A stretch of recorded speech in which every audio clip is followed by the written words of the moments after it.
What is incorrectly perceived as a sign of intelligence? Arrogance portrayed as confidence. A truly intelligent person knows that there's things they don't know, and keeps trying to learn. An idiot refuses to acknowledge that there's anything they don't know, and fears doing anything that might prove it.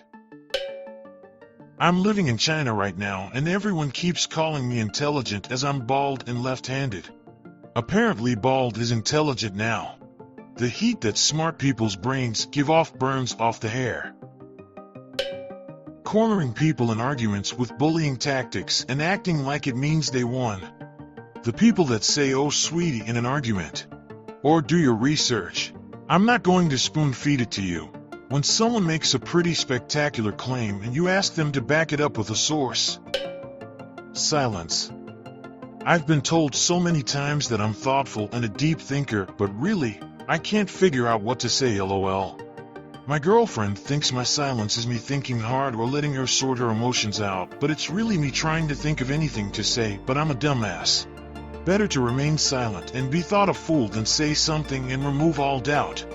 Even better if they think you're smart, lol. Be silent or let thy words be worth more than silence. Pythagoras. Always liked this one as well. Scoring an A when I was 14. Hate this. I was all as in BS till high school. Occasionally I'd have one C or something, but come high school started struggling a lot with math.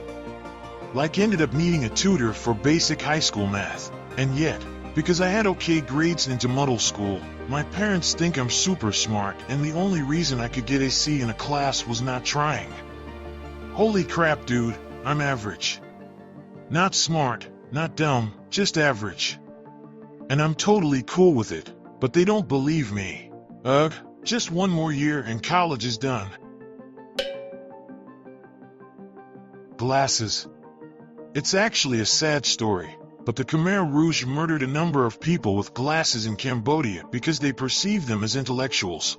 And intellectual under Pol Pot meant being able to read. Which, apparently, was a huge threat to his agrarian regime. Being in charge.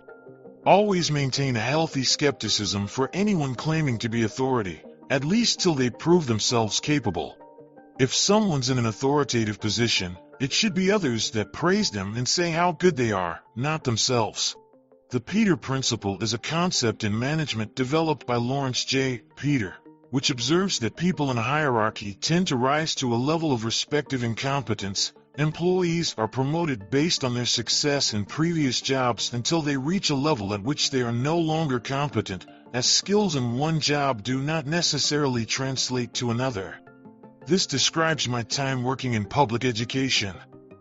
Many people that reach administrative level positions are wholly incapable. You know it's bad when teachers are homeschooling their kids or sending them to private schools rather than enrolling them in the district that employs them.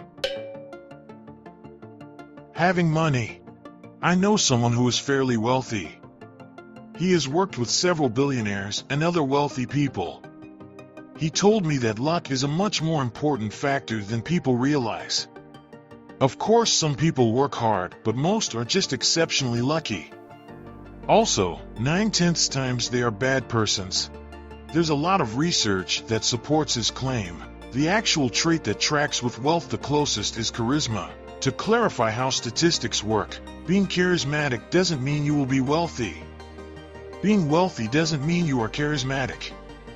But if you could pick one skill to increase your chance of being wealthy, studies indicate it's probably charisma. As someone who has been more successful than my raw intelligence or work ethic might suggest, my main motto in life is, you catch more flies with honey than vinegar. Be nice, be polite, smile, attempt to be funny, and be moderately good looking, even just dressing nice and take care of hygiene, and you'll be someone people want to be around. If people want to be around you, business opportunities will follow. It's not rocket surgery. Solving a Rubik's Cube. True, I learned how to do it quite fast once I looked on Google. It's just consistent practice until you memorize it. My patience doesn't last long enough to read through the instructions. I did about 5 turns and gave up.